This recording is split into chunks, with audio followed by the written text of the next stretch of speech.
Mr. President,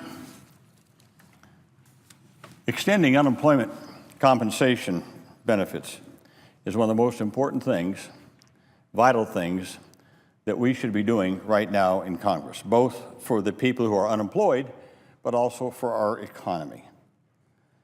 While our economy is improving slowly, there are still 20 million Americans either out of work or marginally employed who want to work. Now, almost 4 million of those have been out of work for over 6 months.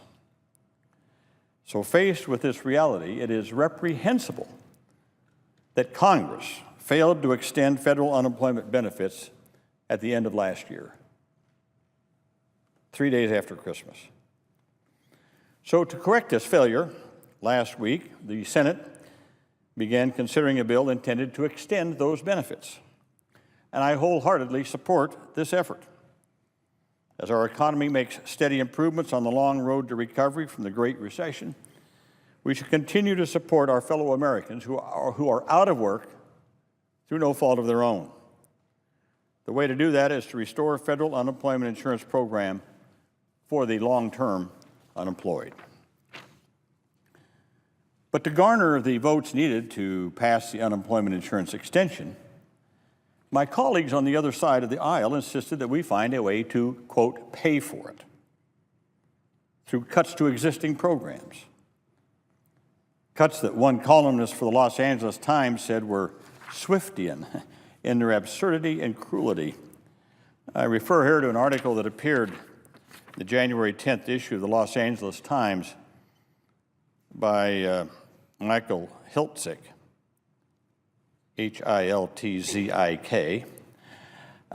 It's titled, "An Awful Idea, Hammer the Disabled to Pay for Unemployment Benefits." The first paragraph says, "It would take the pen of Jonathan Swift to fully describe Congress's willingness to beat up on the least fortunate members of society to protect the richest. The latest example is a plan to pay for a 1-year extension of unemployment insurance by cutting Social Security benefits for the disabled." Now, first of all, I want to say, Mr. President, I do not believe that an extension of federal unemployment insurance benefits needs to be offset. We've done it before. We did it under the Bush administration, and we've done it before, and it's always been an emergency. Just as if a hurricane hits or a terrible storm, well, this is a terrible storm for people who are unemployed for long periods of time. And quite frankly, the recent budget deal that we just passed reduced the deficit by $25 billion. So I disagree with having to find extra money. But if the other side's Republicans say, no, we have to find offsets, well, I guess I'm reluctantly willing to do so. However, Mr. President, the proposal before us would do so in one of the most pernicious ways possible. I guess the most positive thing I could say about it, it is comparatively less damaging than some of the amendments that have been filed by my Republican colleagues. But understand this. The proposal before us to extend unemployment benefits and to, quote, pay for it, what it would do is it would deny individuals who have a disability and who are receiving Social Security disability insurance. It would say that if you get unemployment compensation, that your disability payments will be reduced dollar for dollar for every dollar you get in unemployment compensation. Now that's bad enough, and I'll get into that in a second. Amendments filed on the Republican side would go further, and they would say that if you get $1 in unemployment compensation payments, you would lose all your disability rights, all your disability payments, and all your Medicare support that comes along with being approved for SSDI, Social Security Disability Insurance. Now, the proponents of these policies say that people with disabilities who receive disability insurance payments and unemployment compensation payments, they say they're double dipping. They claim this is a loophole that somehow people who receive both are scamming the system. This is not true. This is simply not true. SSDI, Social Security Disability Insurance, is designed to address the needs of people with disabilities. Unemployment insurance is designed as a partial, temporary replacement of income for people who've lost jobs through no fault of their own. They're two separate programs. Two separate programs with two separate designed benefits. And it is possible for an individual to be eligible for both. Well, how can this be? First of all, we have to disabuse ourselves of what we keep hearing here on the Senate floor from my friends on the Republican side. They keep talking about disability insurance as though if you get Social Security disability insurance, then you're unable to work. Again, that's not true. That is simply not true. SSDI is set up as a system to give you some support while you look for work or you get a job and supplement that. Under the law, people who qualify for SSDI, Social Security Disability, I'll just say disability, people who qualify for disability insurance can work and are encouraged to work. And they can make up to $1,070 a month without losing their SSDI. Now, why is that? Why is it? Because we want people to work to the best of their abilities, especially when they have a disability. People with disabilities also want to work. Now, keep in mind, the SSDI program, Mr. President, is not a freeloader program. FICA taxes. You know, Mr. President, when you work and you get a paycheck, they take out FICA taxes. That's Federal Insurance Contribution Act, the Federal Insurance Contribution Act, FICA taxes, three parts of it. You pay to an insurance program for Social Security, old age and survivors, indemnity insurance. So when you get old, you get a check. That's what most people think of as Social Security. The second part is hospital insurance, Medicare. The third part is disability insurance. Now, if you don't work and you haven't paid in your FICA taxes, you don't get SSDI.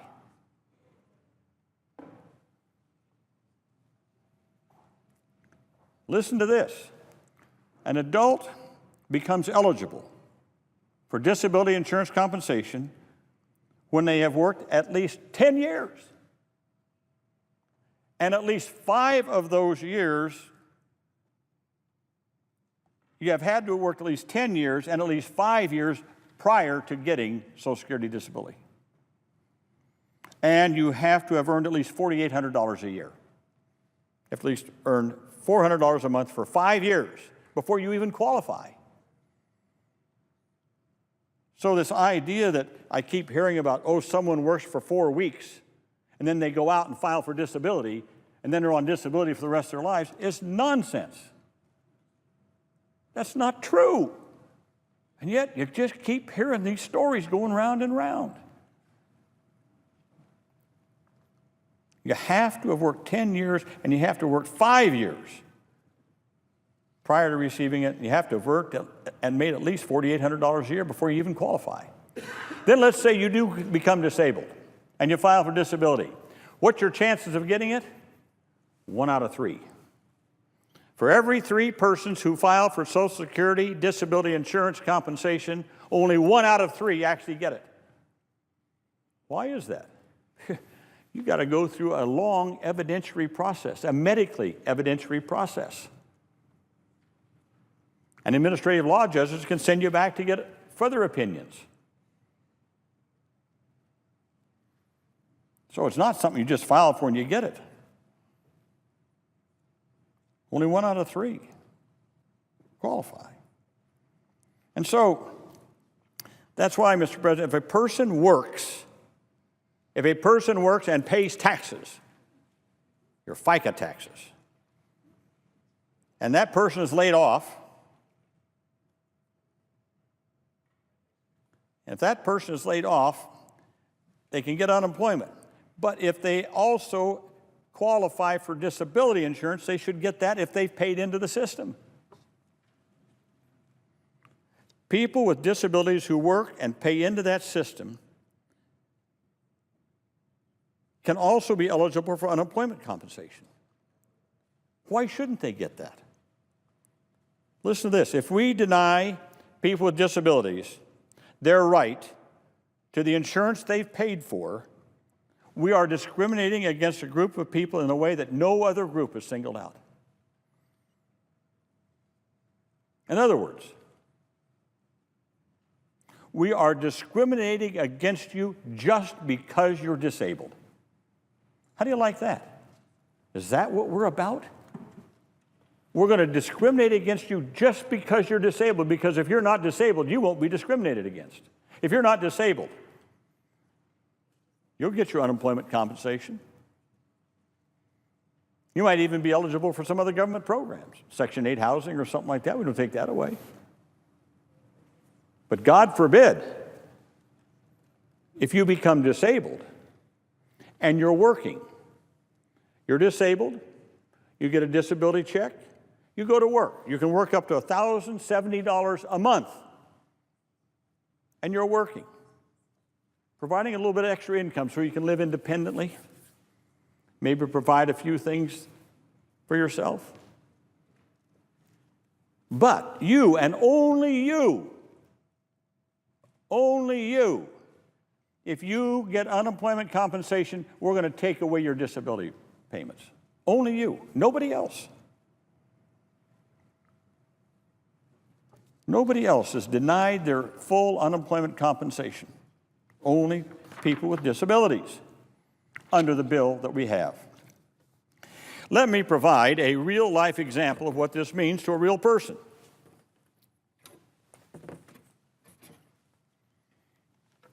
I'll call him Henry. This is a real person. Henry lives in the District of Columbia. Henry has a disability. He's deaf. And he has other health problems on top of being deaf. But Henry worked. He worked for 10 years. He worked for 5 years. He paid into the he paid in. And then in his 30s, because of other health reasons, he couldn't continue to work full time, so he went on disability and qualified for it. So he's on disability, and he's making $740 a month on his disability insurance. $740 a month. Well, he can earn up to $1,070 a month, as I've said, under the law, and still get that. So, because he couldn't work part-time, full-time, but Henry likes to work. He wants to work. He wants to be a productive citizen, Mr. President. So he went out and got himself a part-time job consistent with his disabilities. He makes $950 a month. So you add $950 and $740, he gets $1,690 a month. Big deal. But I can tell you what that $1,690 does for him. It allows him to live independently. Allows him to provide some payments for a support system. Allows him to sign up for cable TV. Allows him to go see a movie once in a while. Maybe even go out and have a hamburger. $1,690 a month. Now that's what Henry was doing. Henry became unemployed.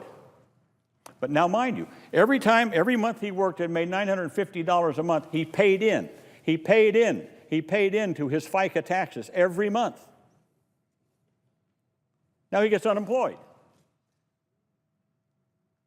Well, what happens? Well, he went on unemployment compensation, and he gets $520 a month. So he gets his $740 on disability, he gets his $520 on unemployment, he gets $1,260 a month. a little over $400 and some dollars less than what he was getting when he was working full time. But still, $12.60 a month allows him to live independently, allows him to support himself. Under the amendment that's in this bill, here's what happens.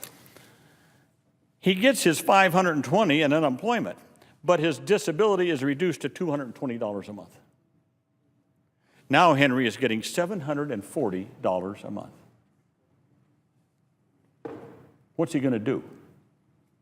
He won't be able to afford his apartment, let alone have cable TV. I don't know if Henry has cable TV. But $740 a month. No other person working in America and paying in their FICA taxes is treated like that. No. And they still aren't unless this amendment is adopted. And then we will discriminate against you simply because you're disabled. I mean, you wonder what people are thinking about. Yes, I have compassion for those who are unemployed. I'd like to see our economy being improved a little bit better. We have to extend unemployment benefits, but not at the expense of people who are on the lowest rung of our ladder. People with disabilities who have paid into the system and who become unemployed. Henry wants to work. He wants to work. He wants to make that $950 a month.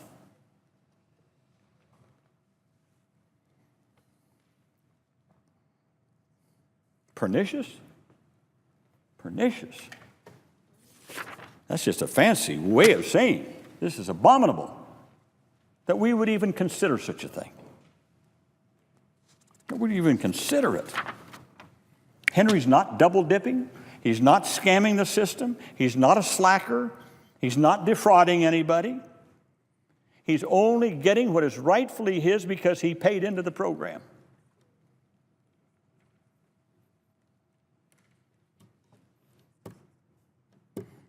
If people with disabilities are earning income, as Henry was, and paying into the disability insurance program, they should be eligible for that just as any other citizen who paid into that program. Again, to do otherwise would be to discriminate against someone just because they're disabled. Mr. President, one of my proudest moments in my history here in the Senate, indeed in the entire Congress, is when I stood on this floor as the chief sponsor of the Americans with Disabilities Act in 1990. When we passed that and President Bush signed it into law, the cheers went up. 25 years after the passage of the great Civil Rights Act of 1965. Because that was sort of the Emancipation Proclamation for people with disabilities.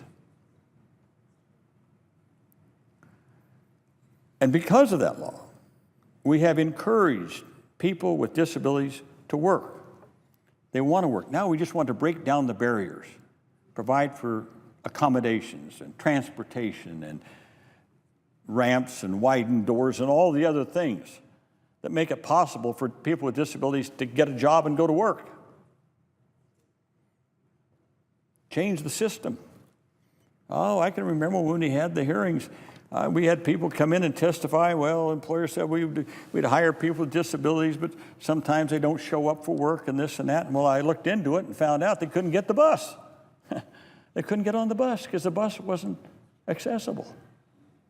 How are they going to get to work? Couldn't drive, got a wheelchair, can't get on the bus. So we changed it. We made the buses accessible, the metros accessible, everything's accessible now.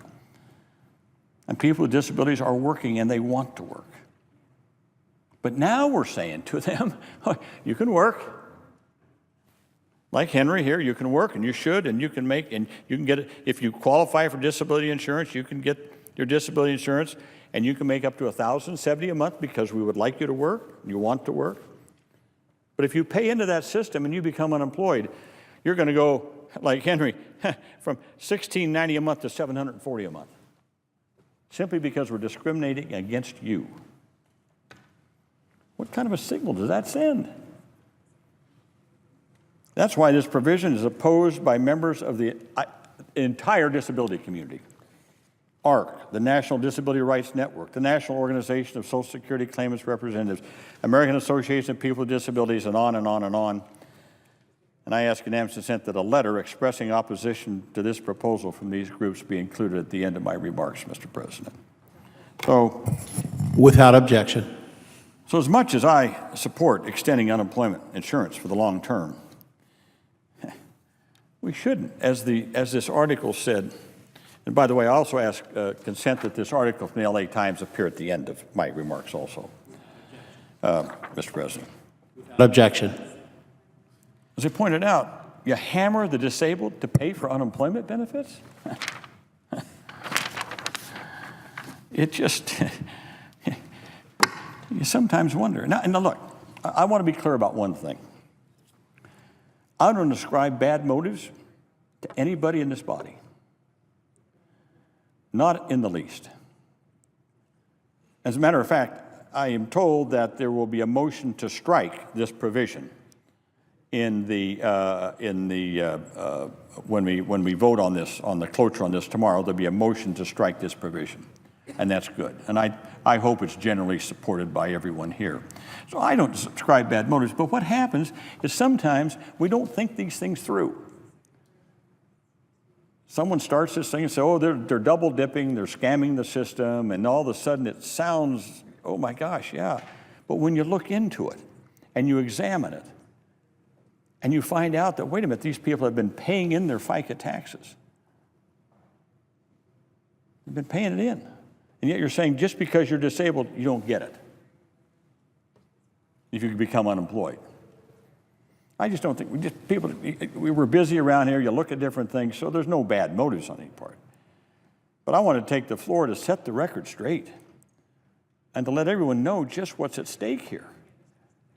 Do we really, truly want to discriminate against 117,000 Americans? That's the General Accounting Office said in a study done a couple of years ago that there were about 117,000 Americans at any one time who are getting disability insurance and also unemployment. Now, again, if Henry's health improved and he were able to get a full-time job, he wouldn't get his disability. He would go back and start earning money full-time. So are we saying that somehow we're going to take away their incentive to work? Take away their incentive to work? I don't think so. I don't think so. I think it's just one of those things that comes up and people say, well, they're double dipping and they're scamming the system. And no, that's not what's happening at all. That's not what's happening at all. They pay into the system. It's insurance. They paid for it. They ought to receive it. And they shouldn't have their disability payments reduced because they're getting it. Two separate programs. So, Mr. President, I hope that two things happen. I hope we can get cloture on the bill to proceed to extend federal unemployment benefits. But I also hope that all my colleagues will see the error of this amendment, of this part of it, and move to strike it. It's fundamentally, it's the only right thing to do. It's the only right thing to do. So I hope we'll do that, and I hope that we'll begin to take a look more and more at disability insurance, what it means, how it operates, the fact that the notion that somehow if you get disability insurance you can't work, that is not true. You can work.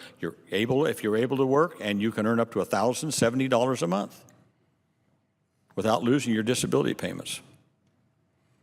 So I hope as we go forward, we'll begin to shed more light on this and have a more enlightened discussion on this program and how it operates and why it's so essential to ensure that people with disabilities are not discriminated against in a manner that no other part of our society would be if this provision were left in the bill.